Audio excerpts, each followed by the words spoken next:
Cuando Alejandro Ruiz, director ejecutivo de 42 años con un patrimonio de 150 millones de euros, salió de su reunión en el exclusivo barrio de Salamanca en Madrid aquella tarde de diciembre, lo último que esperaba ver era a su madre de 73 años, Carmen Ruiz, sentada en la acera helada apoyada contra un joven sin hogar con ropa rasgada y aspecto desaliñado. El frío cortaba como cuchillos.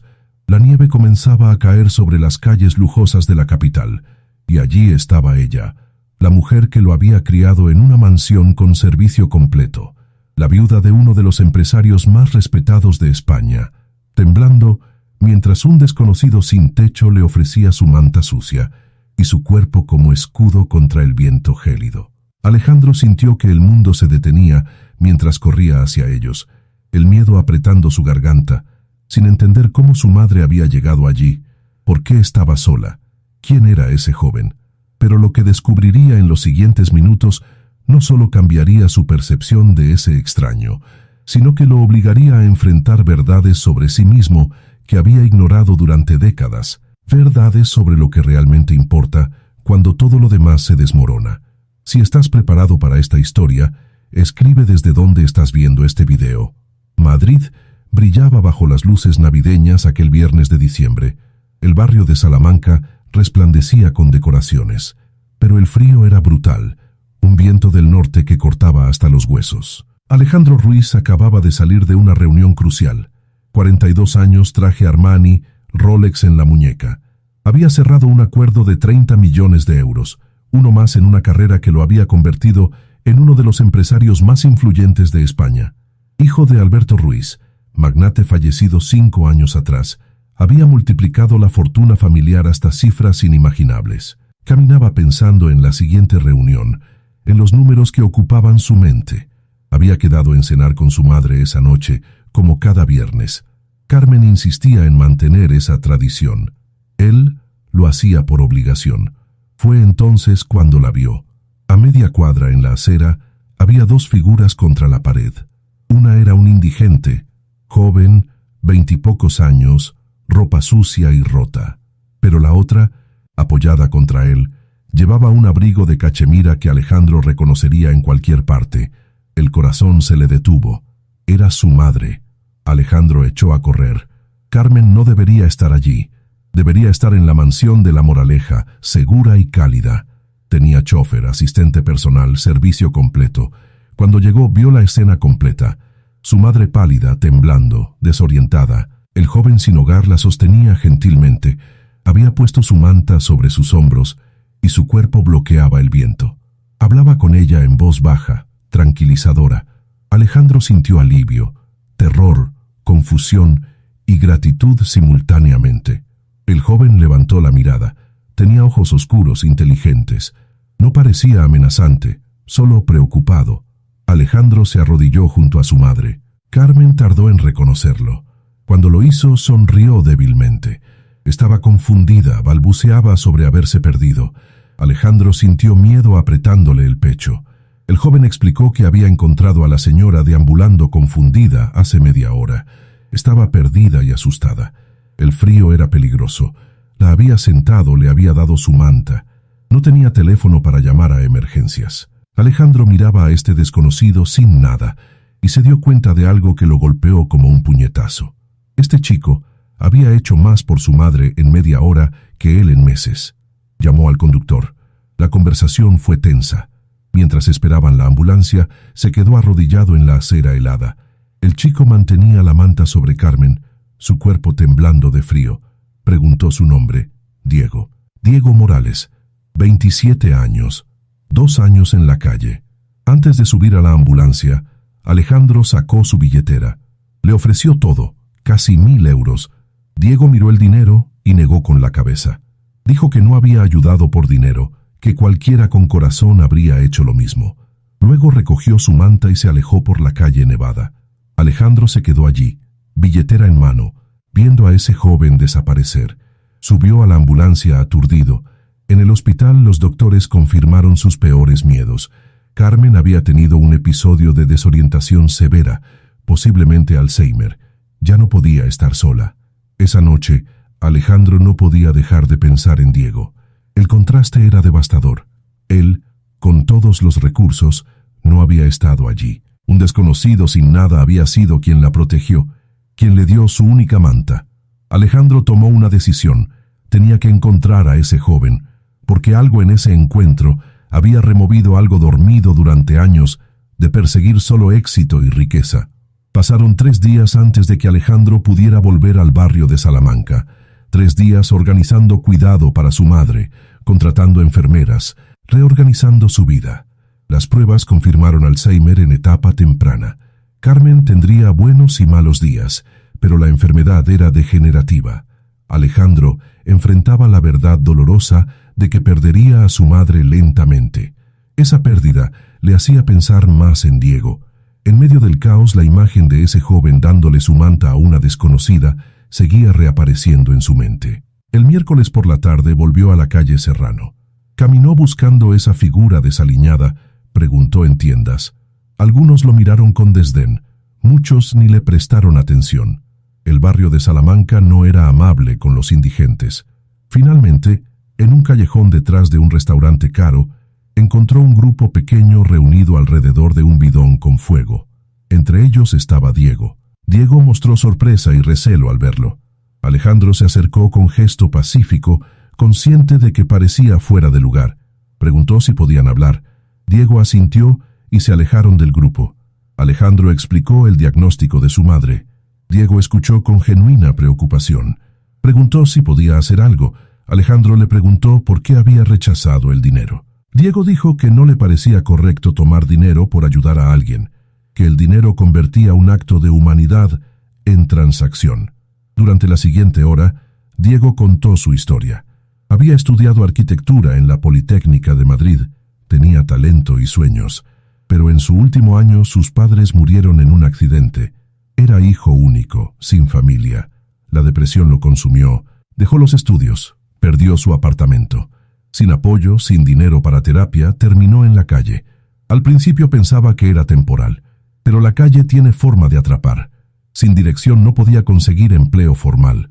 Los albergues estaban llenos o eran peligrosos. Se fue adaptando, aprendiendo a sobrevivir. 2 años habían pasado. Alejandro escuchaba fascinado y horrorizado. Este joven inteligente había caído por las grietas del sistema, y sin embargo conservaba su humanidad, su compasión, su sentido de lo correcto. Le preguntó qué necesitaba.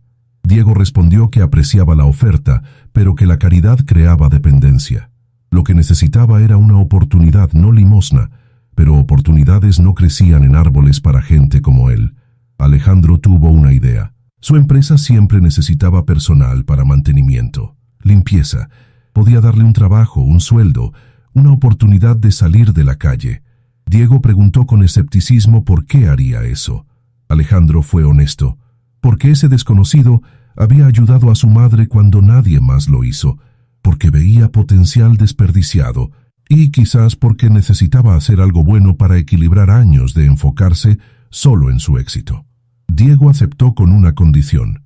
Quería trabajar de verdad, ganarse el sueldo, no ser proyecto de caridad.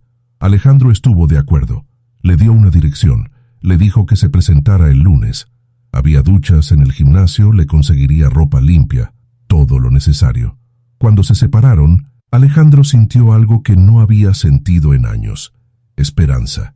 No solo de poder ayudar a Diego, sino esperanza de que tal vez él mismo podría cambiar. Podría volver a ser el tipo de persona que se preocupaba por más que balances y negocios. El lunes, Alejandro llegó temprano a la Torre Europa. No estaba seguro si Diego aparecería, pero a las 9, el guardia lo llamó. Diego estaba en el vestíbulo. Alejandro bajó personalmente. Diego estaba limpio, con ropa lavada. Se veía nervioso, fuera de lugar. Alejandro sintió respeto por el coraje que debió costar aparecer. Lo llevó a recursos humanos. Ropa nueva, acceso al gimnasio, carnet, trabajos de mantenimiento, 1.200 euros al mes. Los primeros días fueron difíciles, pero Diego trabajaba duro. Llegaba temprano, se quedaba tarde. Semanas después cobró su primer sueldo. Alejandro vio lágrimas en sus ojos. Primera vez en 2 años que tenía dinero ganado. Alquiló una habitación en Lavapiés. Alejandro comenzó a encontrarse con Diego para café. Era inteligente, tenía perspectivas refrescantes, hablaba con honestidad brutal. Un día, Diego preguntó por Carmen. Alejandro le contó sobre el Alzheimer, los días difíciles. Diego escuchó con empatía, habló de perder a sus padres, el dolor que nunca desaparece. Alejandro invitó a Diego a cenar en su casa. Quería que conociera a Carmen. La cena fue reveladora. Carmen recibió a Diego con calidez. Conversaron sobre arquitectura, Gaudí, edificios de Madrid. Diego se animaba, sus ojos brillaban. Alejandro vio algo conmovedor. Su madre estaba feliz, más animada que en meses. Diego mostraba gentileza y paciencia. La trataba con respeto, la reorientaba gentilmente cuando se confundía. Después, las visitas se volvieron regulares. Diego venía después del trabajo. Alejandro tenía un respiro necesario. La transformación de Diego era notable. Con sueldo estable y techo, comenzó a florecer. Recuperó peso, la tristeza se atenuó. Tenía esperanza, planes, sueños resurgían. Una tarde, Diego mencionó que pensaba volver a estudiar. Clases nocturnas. Alejandro sintió orgullo paternal. Ofreció ayudar con la matrícula, pero Diego rechazó. Quería hacerlo por sí mismo. Durante estas semanas Alejandro se dio cuenta de algo profundo. No solo Diego había cambiado, él también. Pasaba menos tiempo obsesionado con negocios, más con su madre. Valoraba conversaciones simples, conexiones reales. Diego le había enseñado que el éxito no se medía solo en euros, sino en impacto, en relaciones, en dejar el mundo mejor. 3 meses después del primer encuentro en la calle helada, la vida había encontrado un nuevo ritmo. Diego trabajaba duro, estudiaba por las noches, visitaba a Carmen regularmente. Alejandro había aprendido a delegar más en el trabajo, a estar presente cuando su madre lo necesitaba. Entonces, llegó la llamada que cambiaría todo. Era un viernes por la tarde. Diego estaba en el hospital. Había habido un accidente en el trabajo, una escalera defectuosa, una caída desde 4 metros. No estaba en peligro de muerte, pero tenía una pierna rota y varias costillas fracturadas. Alejandro corrió al Hospital Universitario La Paz. Los médicos decían que se recuperaría completamente, pero necesitaría cirugía y semanas de reposo. No podría trabajar durante al menos 2 meses. Alejandro sintió pánico y culpa. Inmediatamente aseguró a Diego que conservaría su trabajo y sueldo, que tendría la mejor atención médica, que no debía preocuparse por nada. Pero esa noche, después de la cirugía, encontró a Diego visiblemente angustiado. La morfina lo hacía hablar libremente. Confesó que el alquiler estaba pagado solo hasta fin de mes, que no tenía ahorros para 2 meses sin trabajar, que temía terminar de nuevo en la calle. Alejandro tomó una decisión inmediata. Diego se quedaría en la mansión familiar durante su recuperación. Había espacio. Carmen estaría encantada, y así podría asegurarse de que recibiera cuidado adecuado. Diego protestó débilmente. Alejandro fue firme. No era caridad, era lo correcto. Diego había ayudado a su madre, ahora él ayudaría a Diego.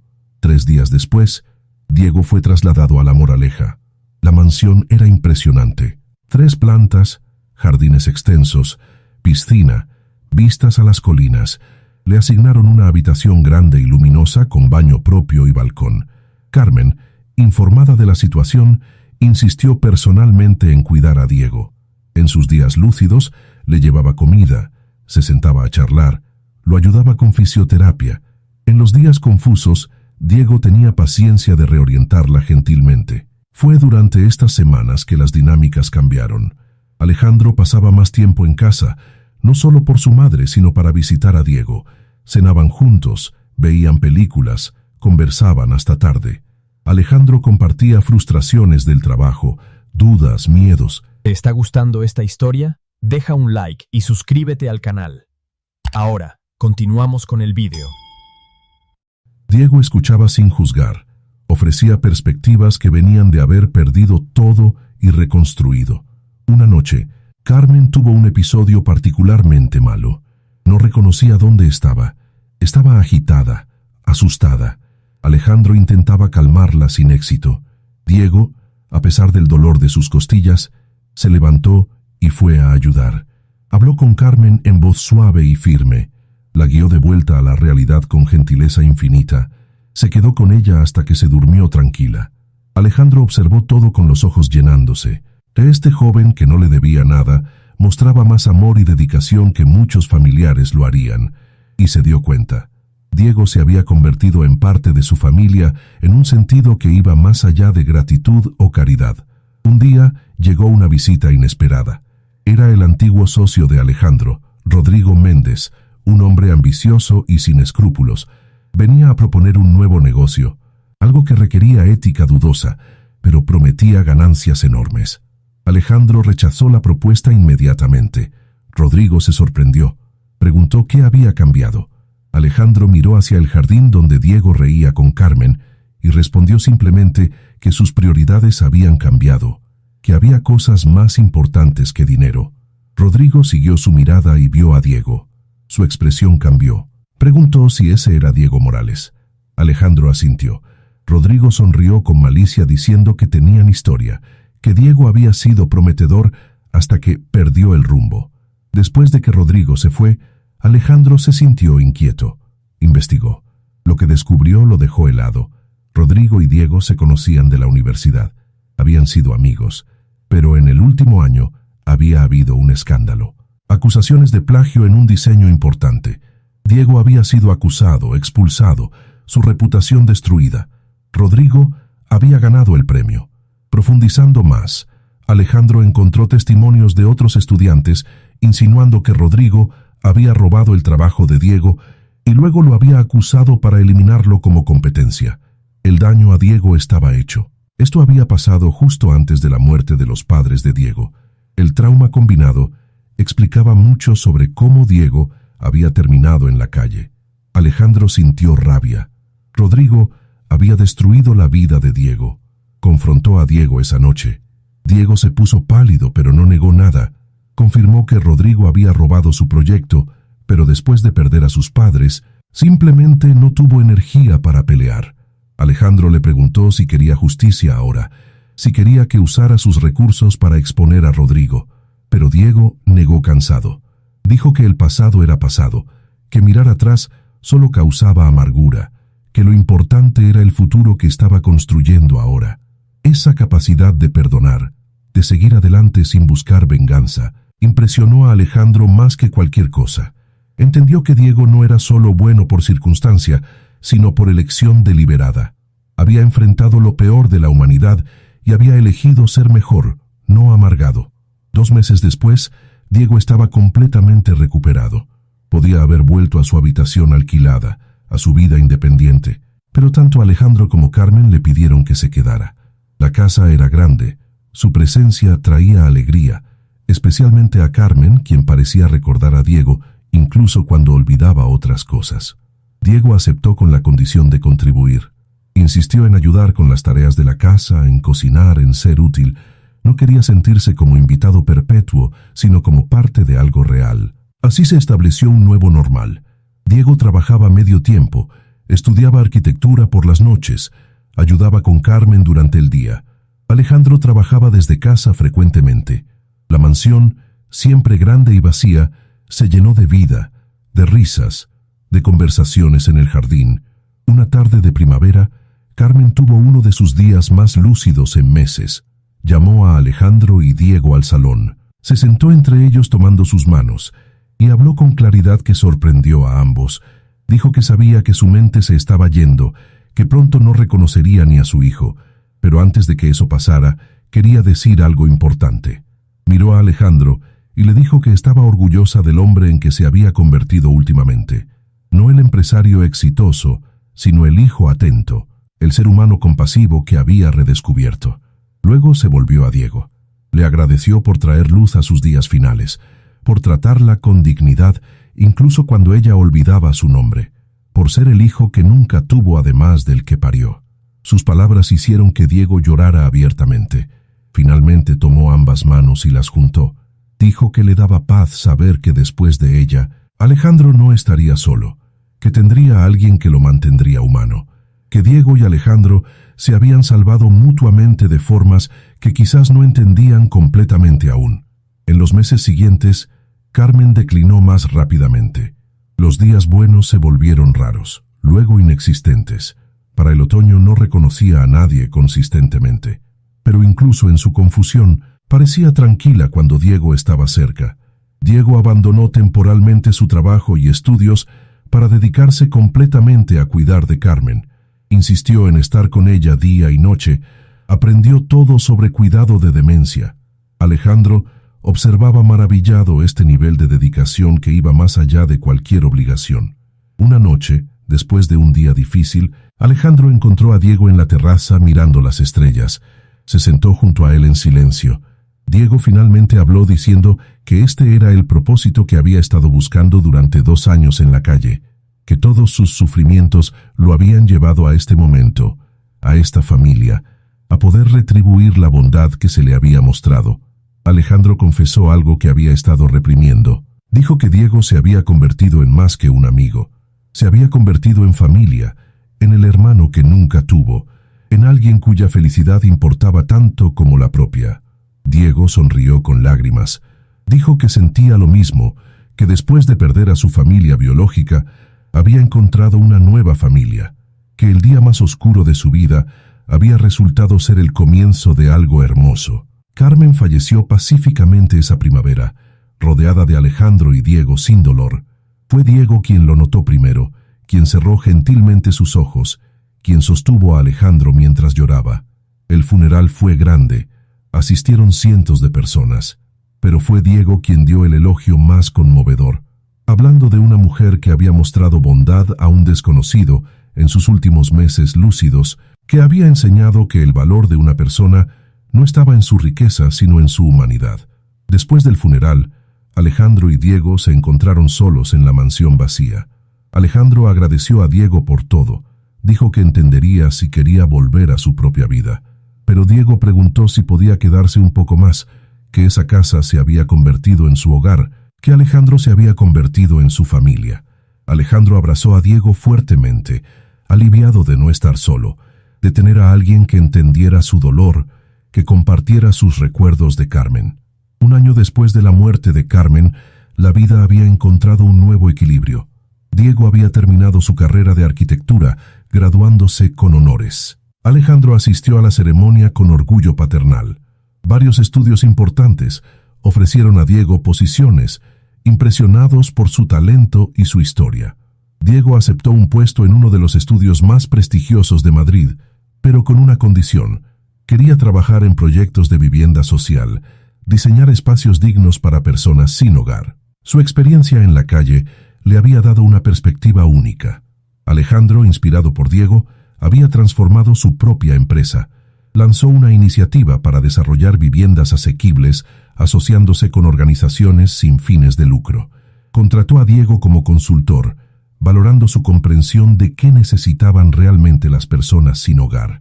Juntos, diseñaron un proyecto revolucionario. Un complejo de viviendas de transición que no solo proveía techo, sino apoyo integral, servicios de salud mental, capacitación laboral, todo con diseño arquitectónico que preservaba la dignidad de sus residentes. El primer edificio se inauguró en el aniversario de la muerte de Carmen. Lo nombraron Centro Carmen Ruiz en su honor.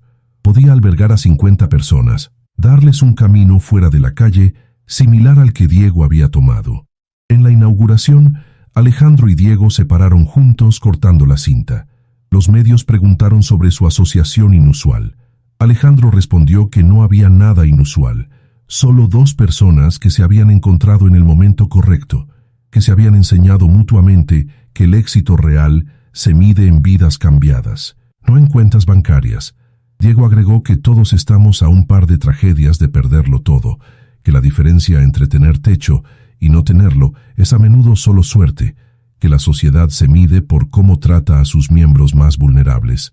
Esa noche, sentados en el jardín de La Moraleja donde todo había cambiado, Alejandro reflexionaba sobre el viaje de 2 años. Había comenzado como el más impersonal de los empresarios, persiguiendo dinero sin preguntar el costo humano.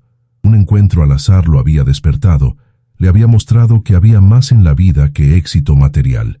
Diego había pasado de desesperación en las calles a arquitecto exitoso, no solo recuperando su vida sino encontrando propósito más profundo. Pero sabía que nada de esto habría pasado sin la bondad de extraños, Primero él ayudando a Carmen, luego Alejandro devolviéndole esa ayuda multiplicada. Alejandro mencionó que a veces pensaba en ese día frío de diciembre, en el pánico de ver a su madre en la calle, cómo ese momento terrible se había convertido en el catalizador para cambios tan profundos. Diego estuvo de acuerdo, agregando que a veces los peores momentos llevan a las mejores transformaciones, que si sus padres no hubieran muerto, si no hubiera caído tan bajo, nunca habría aprendido lo que ahora sabía sobre resiliencia, compasión, sobre lo que realmente importa. Hablaron de Carmen, de cómo estaría orgullosa, de cómo su enfermedad había forzado a Alejandro a desacelerar, a priorizar relaciones sobre negocios. Sin esos meses cuidándola juntos, quizás nunca habrían formado el vínculo que ahora tenían. Diego había conocido a alguien, una trabajadora social del centro, y la relación era seria. Alejandro también había empezado a salir con alguien, una doctora de La Paz que había cuidado de su madre, alguien con valores y profundidad. Bromearon sobre cómo ambos estaban asentándose, construyendo vidas reales en lugar de solo existir. Diego preguntó si Alejandro se arrepentía de los cambios, de ganar menos dinero, de enfocarse en impacto social. Alejandro no dudó.